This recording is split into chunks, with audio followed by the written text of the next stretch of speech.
Olá, sejam bem-vindos à aula A Prescrição dos Psicofármacos, Medicina Baseada em Evidências e as Perspectivas Críticas, Impasses e Saídas.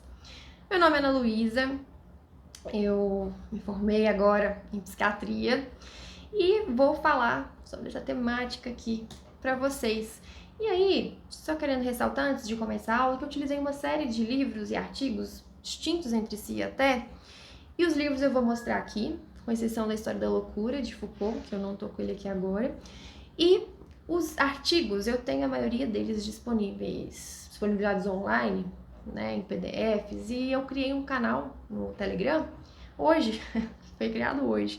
Se vocês tiverem interesse, é só mandar no WhatsApp que a gente adiciona lá, tá bom? Então vamos lá, gente, ó, os livros que eu utilizei. Psicanálise, a Clínica do Real, que tem como editor Jorge Formes e como organizadora Cláudia Riolfi. Neoliberalismo como Gestão do Sofrimento Psíquico, de Vladimir Safad, Nelson da Silva Júnior e Christian Dunke como organizadores. Voltando ao Normal, de Ellen Francis. 2 livros de Francisco Paes Barreto, tá bom? Ensaios de Psicanálise e Saúde Mental. E Reforma Psiquiátrica e Movimento Lacaniano. Beleza? E também utilizei o DSM-5, que é o Manual Diagnóstico e Estatístico de Transtornos Mentais. Beleza? A gente vai falar sobre ele também. Então vamos lá, vamos começar. Antes disso, eu vou só falar o nome dos artigos aqui para vocês, que é Psicanálise e Psicofarmacologia, Novas Questões de um Debate Atual, de Mário Eduardo Costa Pereira. O outro, Compreendendo o Processo de Medicalização Contemporânea no Contexto da Saúde Mental, que é de Raíssa dos Santos e Gustavo Zamenedetti. O outro, DSM-5 e suas implicações no processo de medicalização da existência, de Marina Silveira de Rezende, Samira Pontes e Roberto Calazans. TDAH, Transtorno ou Sintoma, de Marco Antônio Coutinho Jorge. O outro, Diagnóstico como Nome Próprio, de Dayana Paula Baroni, Rômulo Fabiano Silva e Sandra Noemi Capone. Beleza? Então vamos lá, gente. Qual que é a importância desse tema ser abordado aqui?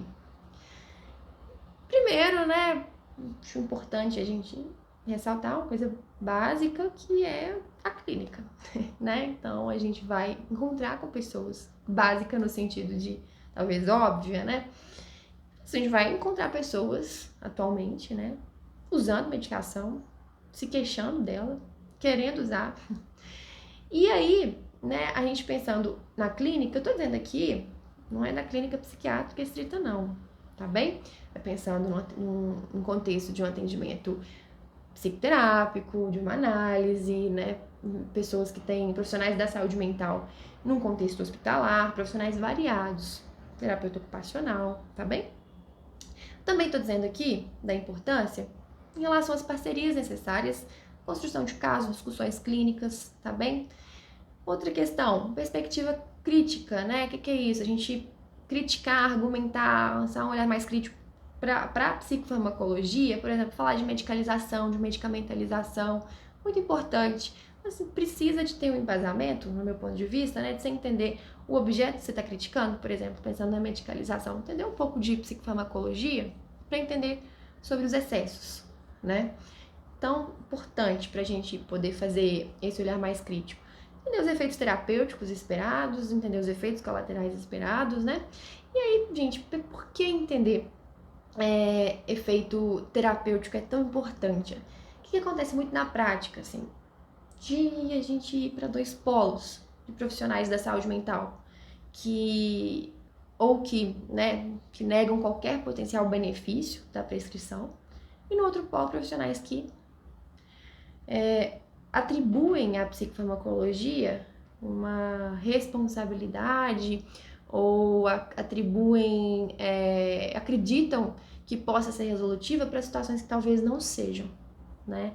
Situações em que a psicofarmacologia ou não vai ter evidência de benefício, ou que se tiver um benefício que não é tão significativo, que a gente vai precisar de pensar em outras ferramentas, acredito que quase todos os casos a psicofarmacologia sozinha, ela não é suficiente, mas isso não quer dizer que ela não seja importante, né?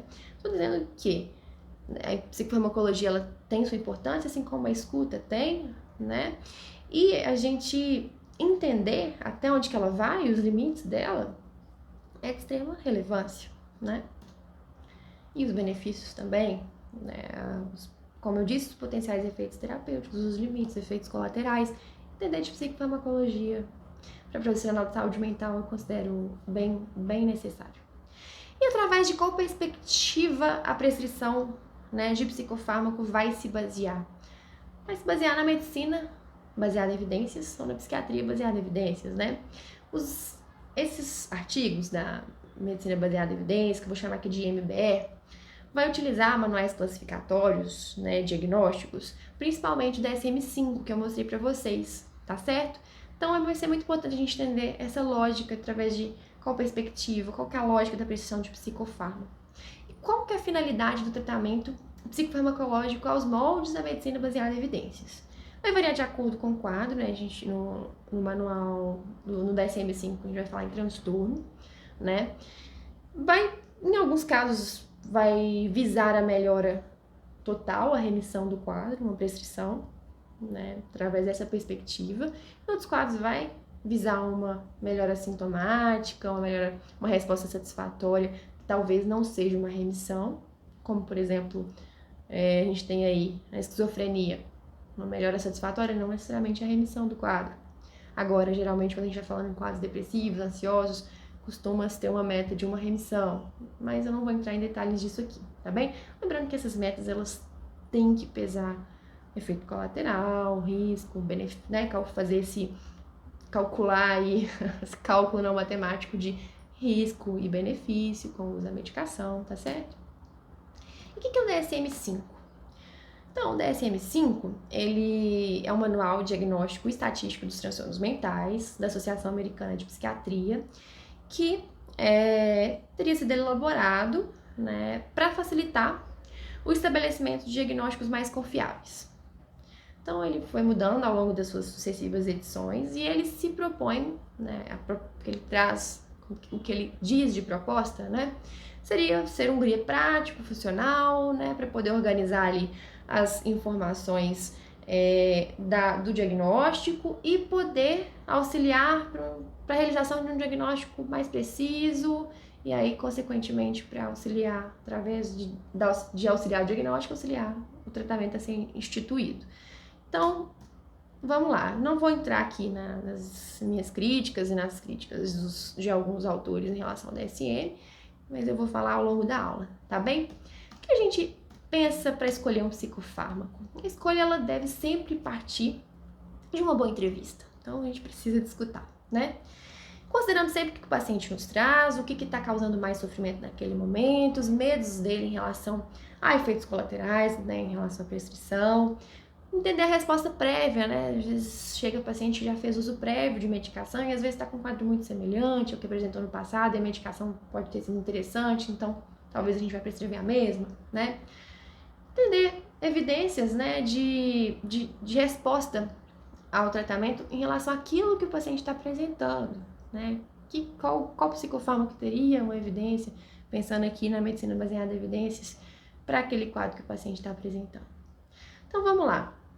Outra coisa importante, a gente pensar nos efeitos esperados, claramente, né? Nos efeitos colaterais, e isso deve ser conversado na consulta, né? O tempo necessário para a medicação fazer efeito, o tempo necessário, né, para essa resposta, e aí entender as dúvidas do paciente, enfim, isso é de extrema importância para a gente escolher a medicação. Aí, gente, vamos lá. Não tem nenhuma medicação que ela seja eficaz em todos os pacientes, no sentido assim, não tem um quadro específico que todos os pacientes que apresentam aquele mesmo quadro vai responder com certeza a mesma medicação. Não tem isso, né? A gente, por exemplo, os antidepressivos, a gente tem uma série de antidepressivos que são aprovados como primeira linha, por exemplo, para algum tipo de quadro ansioso, transtorno de ansiedade generalizada. Mas o paciente não vai responder a um, não vai responder a outro. Então, assim, importante a gente seguir pelo quadro, pelo diagnóstico, para escolher a prescrição, né? Além desses outros fatores que eu apontei aqui. A gente seguia pelas preferências do paciente, pela resposta prévia, que eu já disse aqui. Mas tem outros pontos também. Por exemplo, a via de administração, se oral, se injetável, a frequência de administração, se tem que tomar 1 vez por dia, 2 vezes por dia, idade, gestação, interação medicamentosa, se a pessoa tem doenças clínicas que de alguma forma vão limitar o uso de um psicofármaco ou limitar o aumento da dose da medicação. Isso eu não vou entrar em detalhes aqui, mas ressalto que esse estudo é importante. Disponibilidade no SUS, né, o custo, porque isso tem que ser pensado, né? Não faz nenhum sentido você passar uma medicação que a pessoa vai precisar de comprar e ela não tem condições financeiras de arcar com aquele custo, né? Efeitos colaterais, como eu já disse. Comorbidades psiquiátricas, o que é isso? Por exemplo, transtorno de ansiedade generalizada e um quadro depressivo, um transtorno depressivo maior. Na mesma pessoa. Talvez seja mais interessante se eu utilizar uma medicação de primeira linha que serve para os dois, né? Do que passar 2 medicações. Talvez não, né? Isso aí é base da prescrição. A gente vai escolher uma medicação só. Se for possível, trate as 2 coisas, né? Se a pessoa, por exemplo, chegar sem tomar medicação nenhuma, ela não tá tomando, tá apresentando quadros distintos que fechariam um diagnóstico para cada um deles, então talvez seja mais interessante a gente escolher uma medicação. Aí eu falando talvez de novo, não é talvez, isso é uma base mesmo da prescrição. Uma medicação que tem efeito terapêutico para os 2 transtornos, se possível. A gente vai precisar de associar em alguns casos? Sim. Mas a princípio, se for possível, uma medicação, né, que tem efeito para as 2 coisas. Curso da doença, né, evolução, enfim, não vou entrar nesses detalhes. E agora eu queria trazer um pouquinho para vocês do que é a psiquiatria, né? Desde a origem, gente, a psiquiatria, ela, ao longo da história, porque a psiquiatria não é só psicofarmacologia, né, muito mais que isso, desde a sua origem ela vai oscilar entre uma concepção mais orgânica, mais fisicalista, e uma outra concepção mais voltada à moral, mais voltada para questões psíquicas, sociais. Então, ao longo dos anos, isso vai se modificando. A psiquiatria não foi sempre nesses moldes que a gente chama de psiquiatria mais hegemônica. A noção de loucura como doença mental, ela foi necessária, né, para a gente ter essa noção que a medicina se debruçasse sobre esse fenômeno da loucura, né? Não foi sempre que loucura e doença mental foram conceitos que andavam juntos. Não. Em algum momento, a loucura ela estava misturada a outros fenômenos, como orfandade, que se chamava de desonra, exílio, entre diversos, entre aspas, desvios, né, e excentricidades. E, né, foi necessário então que que a medicina, né, separasse a loucura desses outros fenômenos e transformasse a loucura em seu objeto. Ou seja, rebatizar a loucura como doença mental. Tá bem? E até o pós-guerra, a psicanálise ela foi a principal fonte de produção teórica para os psiquiatras, né, com a escola psicodinâmica. Isso, né, essa época aí, até o pós-guerra, né, como eu disse aqui, a psicanálise ela tinha uma influência importante na psiquiatria, não só ela, né, enfim, mas fornecia bastante produção teórica, como eu disse aqui. E aí, psiquiatria, do que se trata? É estritamente uma disciplina médica, né? E Francisco Paes Barreto, desses livros que eu mostrei para vocês, vai dizer o seguinte, que a psiquiatria ela não é lugar, ela não é ciência, não é disciplina, isso eu tô lendo aqui. É um campo transdisciplinar por excelência. É interface, é interseção, é lugar de interseção, é lugar de articulação tensa, difícil, mutável. Então, gente, não é possível que a gente restrinja a psiquiatria ao campo da biologia, né?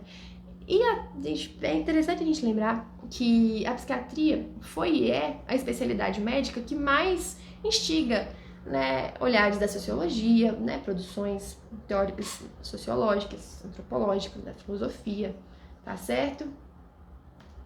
Inclusive, Barreto vai se perguntar o seguinte: psiquiatria e seu lugar de interseção, uma possível saída?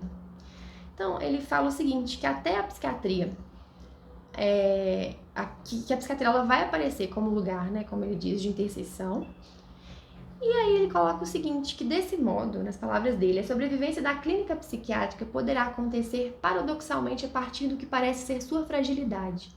Algo que acaba por se revelar não como circunstancial, mas como estrutural, o fundamento ambíguo, a existência na atenção, a falta de saber é essencial e até mesmo a expectativa de fim iminente, lugar de articulação, de indagação, de invenção. Interessante. Então vamos lá. A psiquiatria, ela, como eu disse, as coisas vão se modificando ao longo dos anos, assim como o DSM foi se modificando ao longo dos anos, tá bem? Nas suas primeiras versões do DSM, em 1952 e 1958, o DSM vai ter grande influência da psicanálise na classificação proposta. Aí com o DSM-3, em 1980, prestem atenção nessa data, 1980, houveram mudanças significativas. O texto ele vai começar a abandonar as referências de cunho etiológico da psicanálise para privilegiar uma orientação que seria dita como ateórica, né? No sentido de ser não baseada em teoria, mas a gente vê que na verdade já estava apoiada em teorias mais fisicalistas. E uma proposta de ser além de teórico e descritivo. Mas esse teórico é bem questionável. E a partir da década de 1980, o que acontece, né? Lá em 1989, a queda do Muro de Berlim. E aí, né, a onda neoliberal, ascensão neoliberal, vem junto com uma retomada de perspectivas mais naturalistas. Novos psicofármacos começam a chegar, pesquisas sobre bases neurológicas, né, do comportamento, da parte cognitiva, e aí isso vai caminhando, né, até o que a gente entende e a gente vê como a psiquiatria mais hegemônica hoje, tá bem? E uma breve crítica ao DSM. Enquanto método, no sentido da utilização do DSM para metodologia científica, por exemplo, tem vantagens como facilitar a comunicação entre profissionais, né? Uniformizar critérios de validação estatística, né? Para as pesquisas diversas, para as pesquisas epidemiológicas. E aí a problemática vai se iniciar quando o conteúdo do DSM é assumido como se fosse uma verdade única, última e definitiva sobre fenômenos subjetivos. E aí isso vai implicar, né, numa clínica que vai ser exclusivamente ou quase que exclusivamente guiada por tais descrições, por tais classificações, por tais diagnósticos. E aí, quais são os impasses, né, que a gente fala em relação à psiquiatria hoje? A psiquiatria ela vem nessa busca do estatuto de especialidade médica, e isso tem influência, tem repercussão nesse caminho, que a gente vai falar aqui de reducionismo biológico daqui a pouco. E a biologização da psiquiatria, de alguma forma, esse caráter de cientificidade, pensando aqui na medicina baseada em evidências, né, de alguma forma fornece uma ilusão a alguns profissionais, cientistas, de uma promessa da gente conseguir reconduzir a psiquiatria a um estatuto de exclusivamente uma especialidade médica, no sentido de uma especialidade médica como qualquer outra, sem essas diferenças, essa questão transdisciplinar que eu trouxe aqui. E aí, a busca, né, por legitimar o discurso da psiquiatria tem a ver com a garantia da psiquiatria ter um monopólio em relação à doença mental, tá bem? Isso é muito interessante vocês lerem os livros que eu mencionei de Barreto, tá? E aí, o que seria esse reducionismo ontológico? O que seria reduzir a psiquiatria à biologia? Supor que o sofrimento, né, seria, ou a emoção, ou a vontade, o desejo, seria igual a certos complexos de neurotransmissores, seria igual a sequenciamento genético, ou seja, de alguma forma reduzir a vida mental, né, à função cerebral. Novamente, não estou dizendo aqui que isso não vai influenciar, que a genética, que a neurotransmissão não vai influenciar, né, o sofrimento, a vida mental. Não estou dizendo isso. Estou querendo dizer quando você supõe que vida mental igual função cerebral, quando você exclui qualquer outra dimensão possível, tá bem? E aí, gente, quando a gente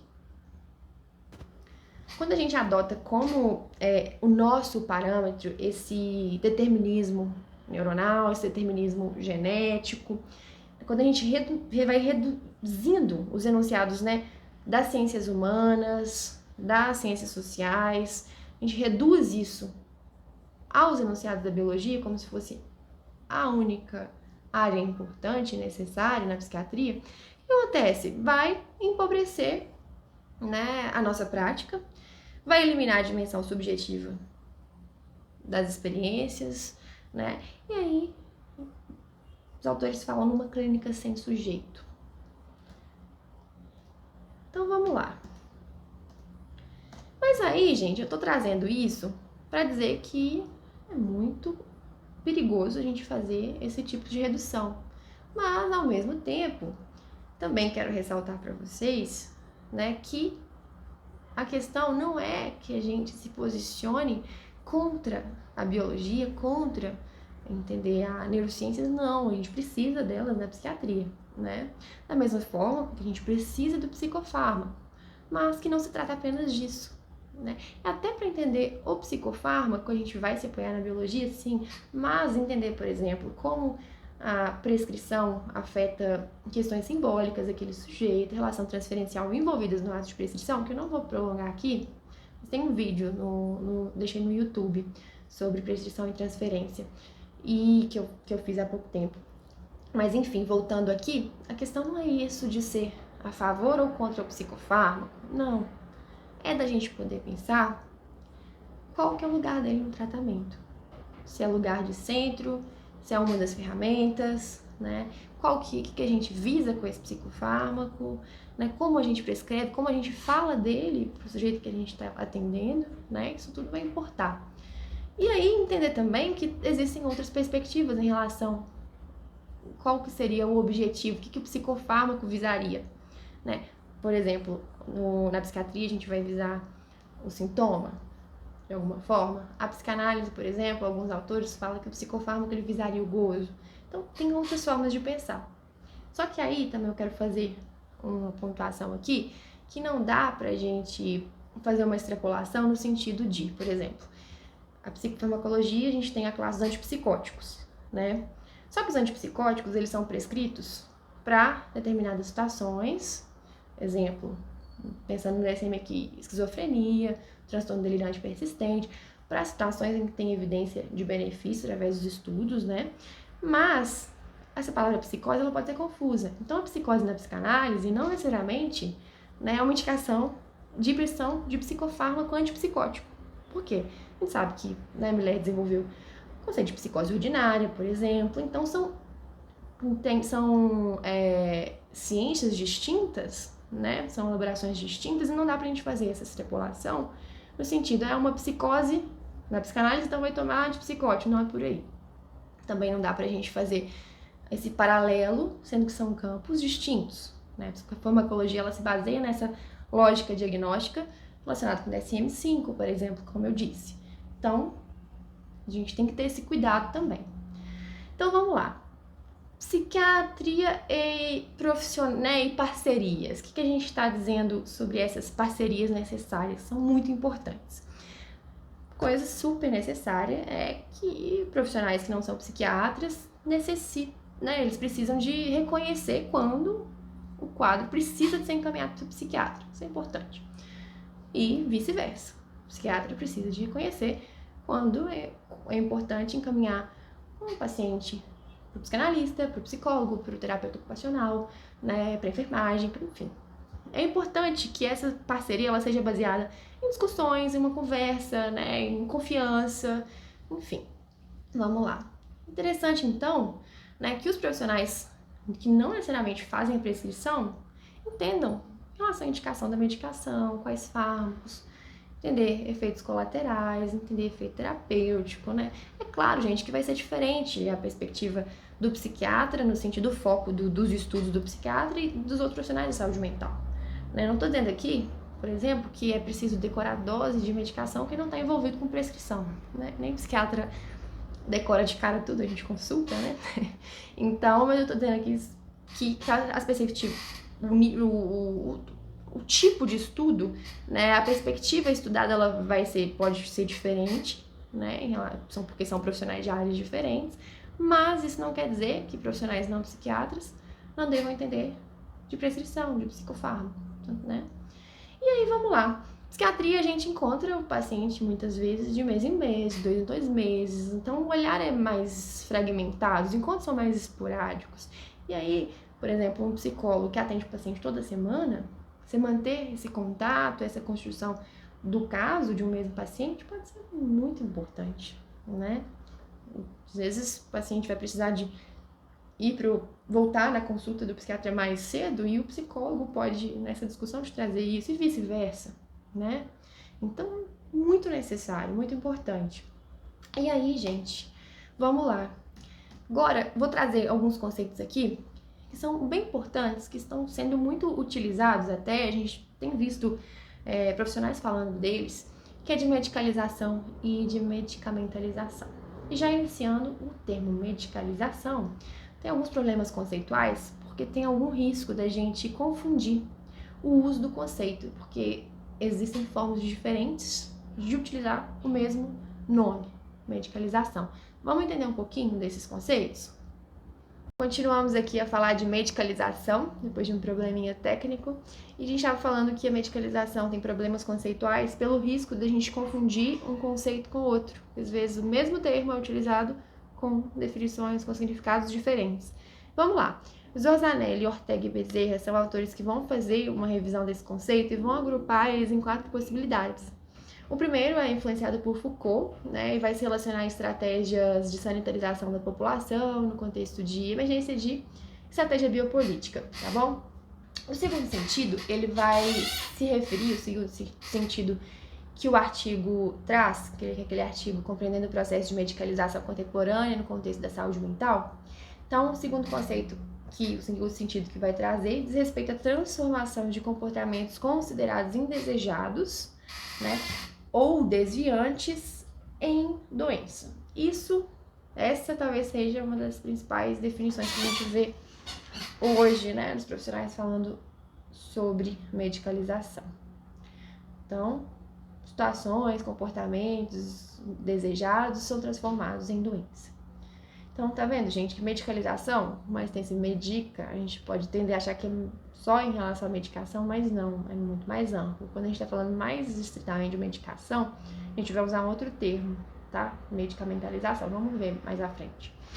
E aí, o terceiro uso do termo seria, em relação à medicalização aqui, diria respeito ao movimento de apropriação e controle médico dos processos de saúde e doença, sob um viés imperialista, que retiraria dos sujeitos a autonomia para lidar com tais processos.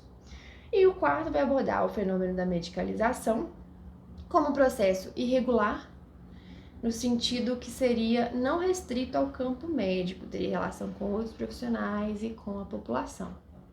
Esse quarto conceito é interessante, deixa a gente entender que a medicalização não precisa estar estrita ao campo médico, tá bom? Então vamos lá.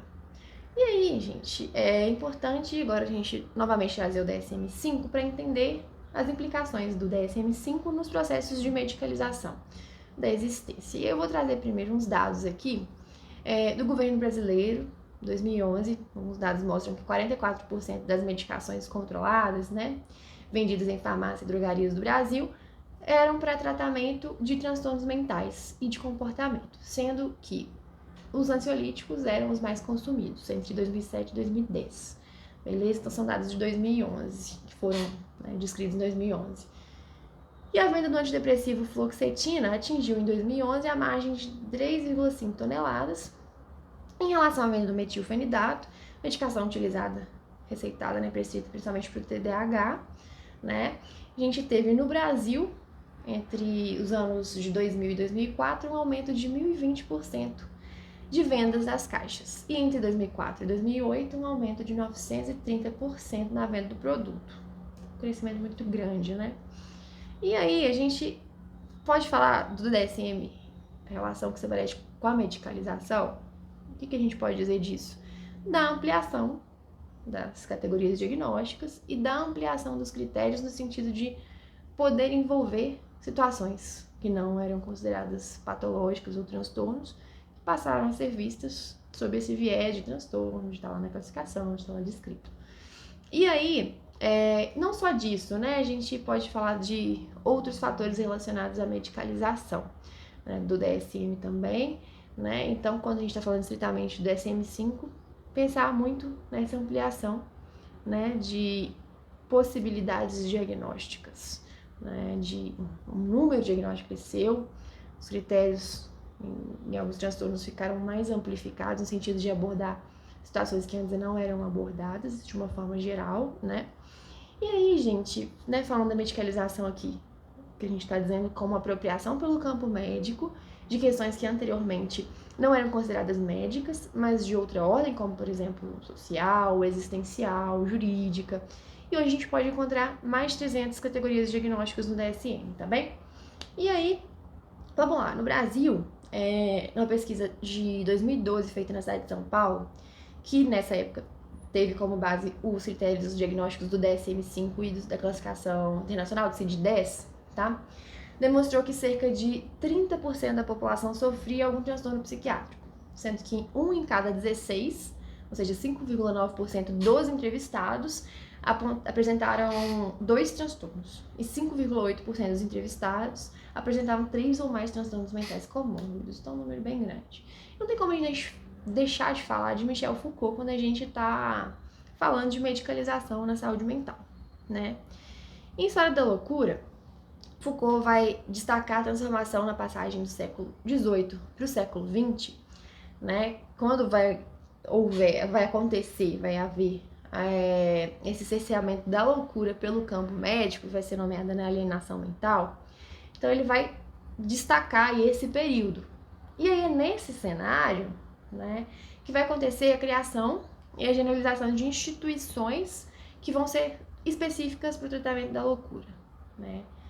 E aí, esse espaço, o hospital, até o século XVIII, ele vai ter função de assistência, de abrigamento de pobres e moribundos, vai passar a ser progressivamente transformado em espaço de tratamento de cura, né? De alguma forma moldando o próprio fenômeno da doença.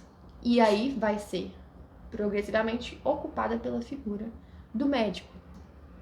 E aí, como fenômenos que, né, antes não eram considerados como objetos da medicina, que só há pouco tempo passou a ser considerada doença, a própria loucura, ela teve muito tempo, como eu já havia dito no início da aula, misturada a outros fenômenos ou processos sociais.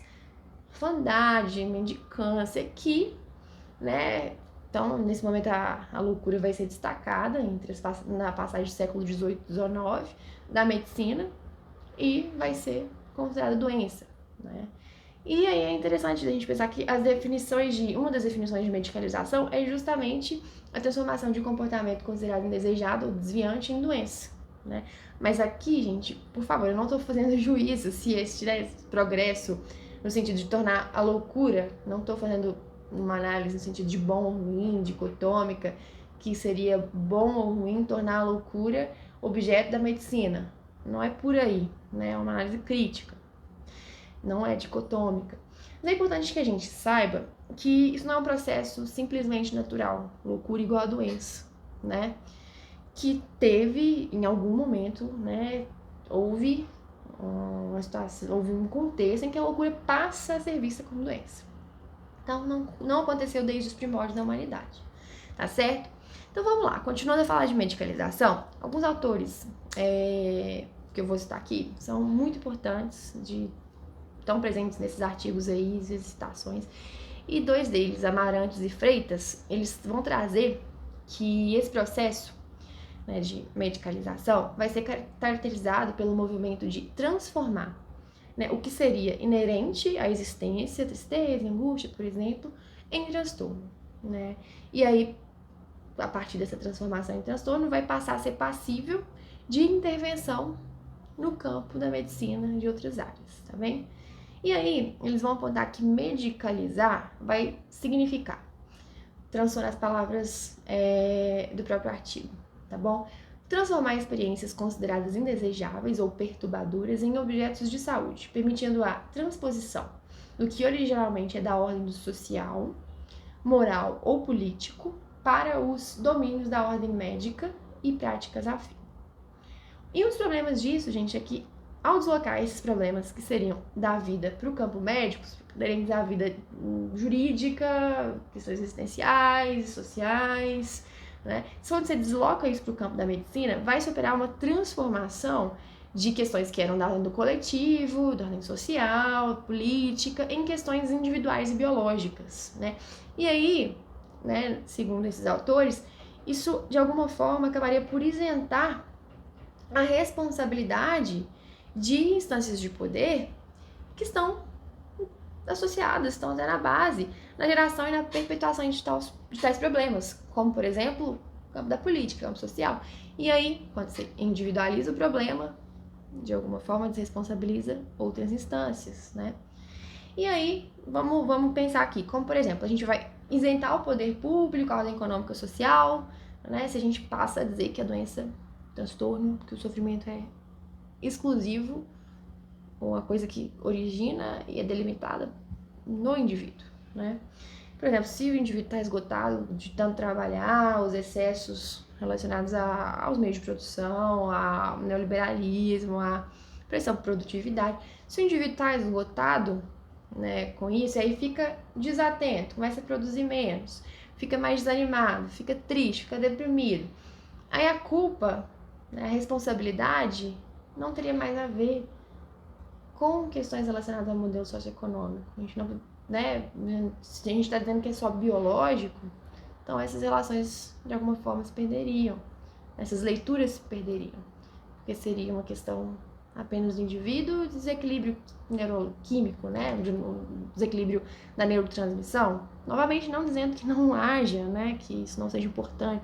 O problema é quando há esse tipo de reducionismo, tá bem? Quando você coloca como no campo médico estritamente. E aí, além disso, quando você começa a entender a psiquiatria como um campo exclusivamente da ordem do biológico e opera essa transformação de questões sociais para o campo médico, para o campo psiquiátrico, a gente corre esse risco, né?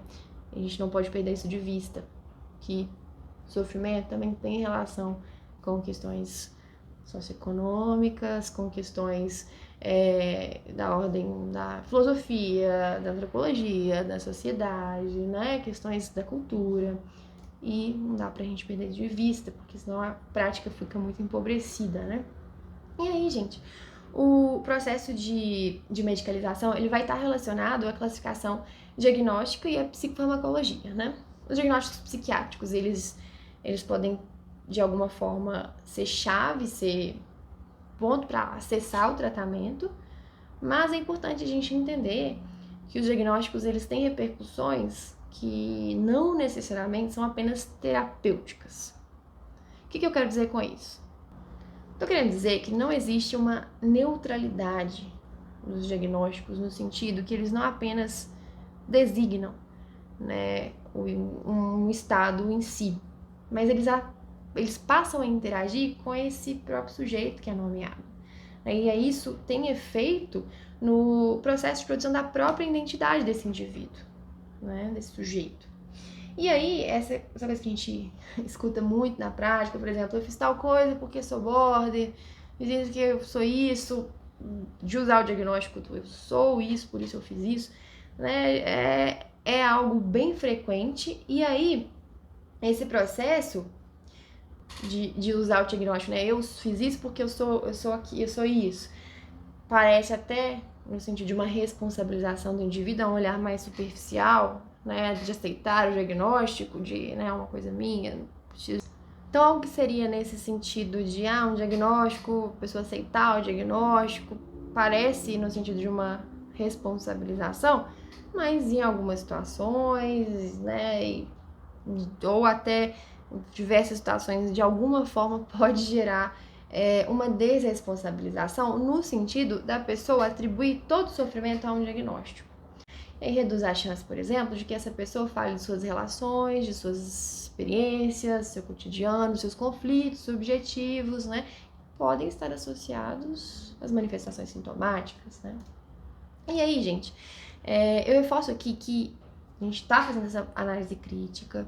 Considero muito importante a análise crítica, mas também considero importante ressaltar que há benefícios na prescrição do psicofármaco, quando bem indicados, mas que há um excesso.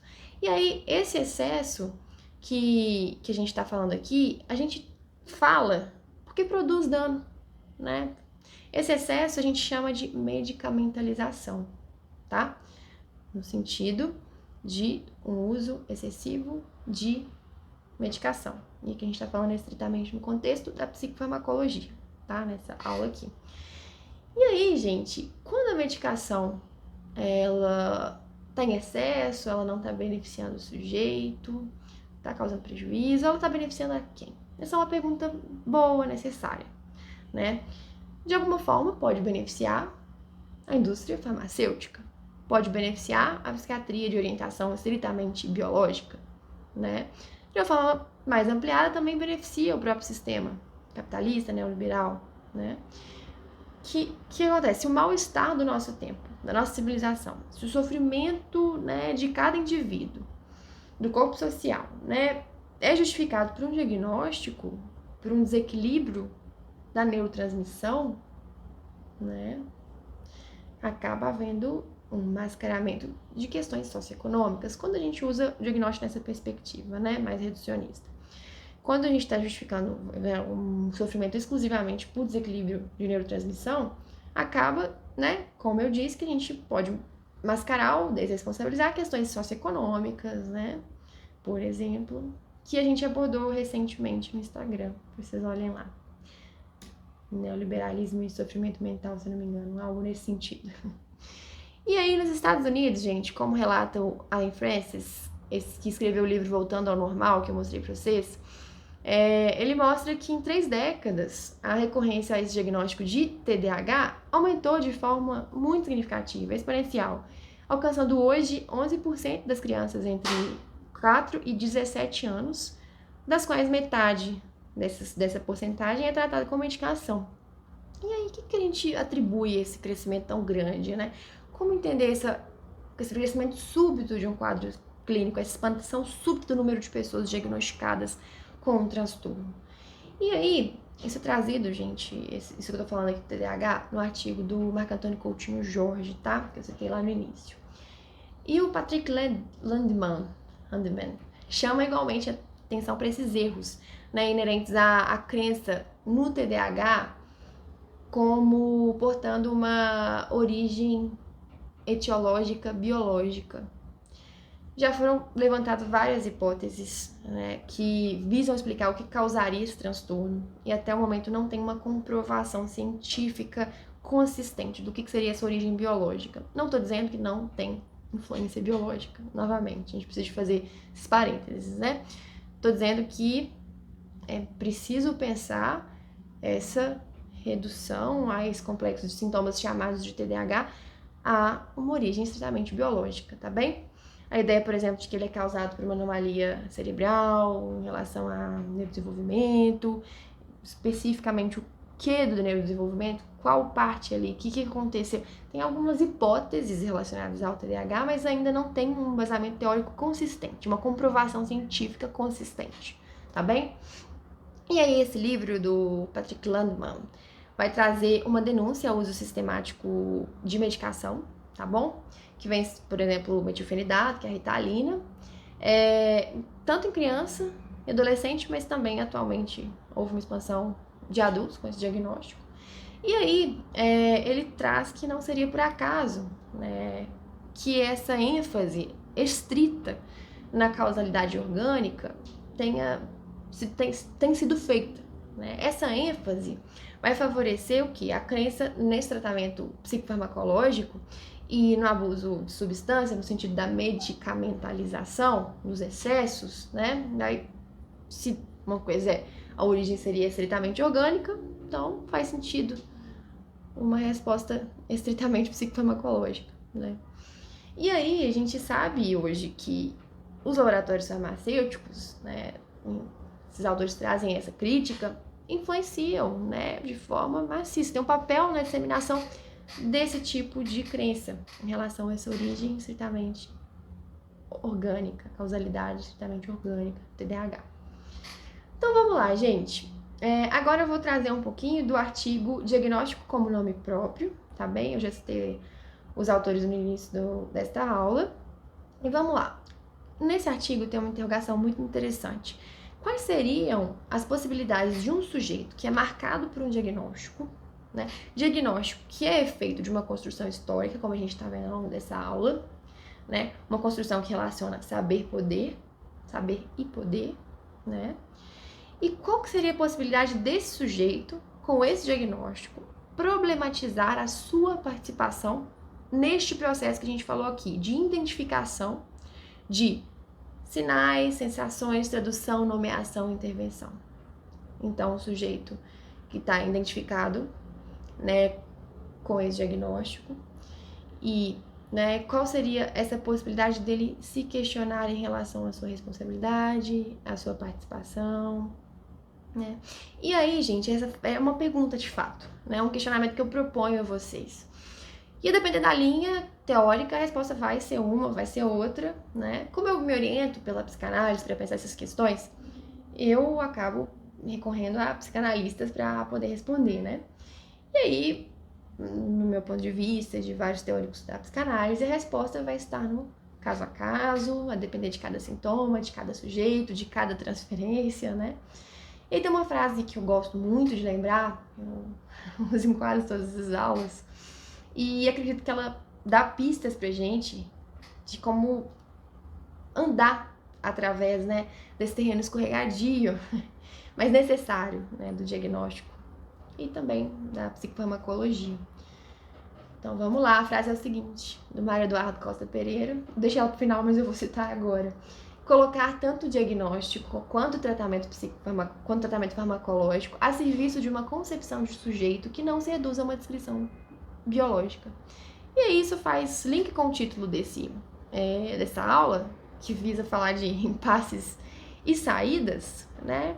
De pensar isso como uma saída, no sentido de nem negar a importância da psicofarmacologia, das neurociências, da medicina baseada em evidências, nem justificar, nem deixar de entender que o sujeito vai para além da biologia, né?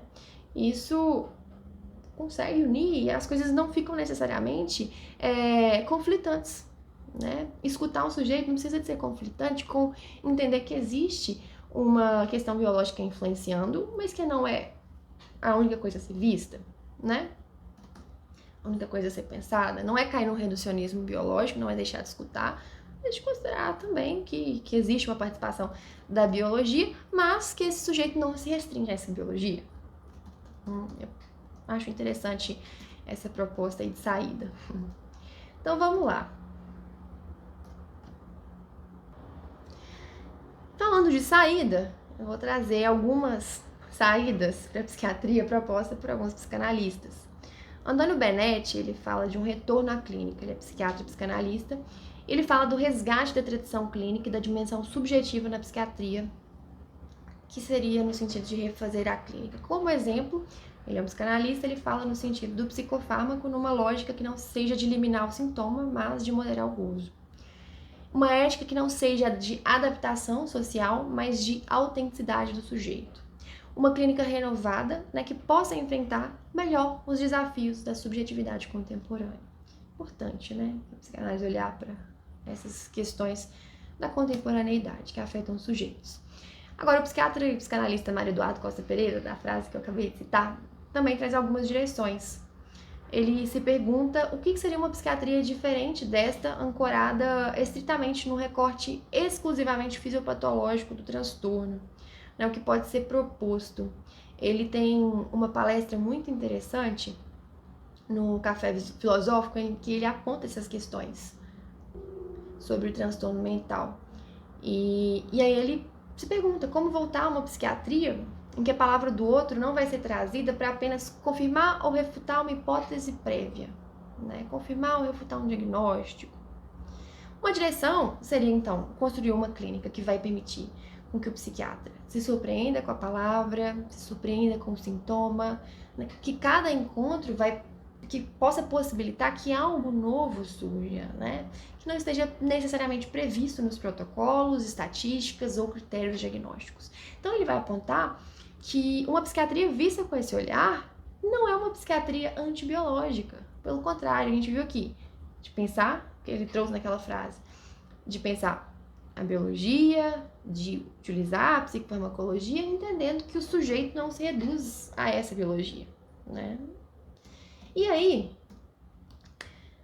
importante a gente fazer um apanhado disso tudo que a gente conversou aqui, né? Que são as nossas críticas, como, por exemplo, proliferação excessiva de novos diagnósticos, né?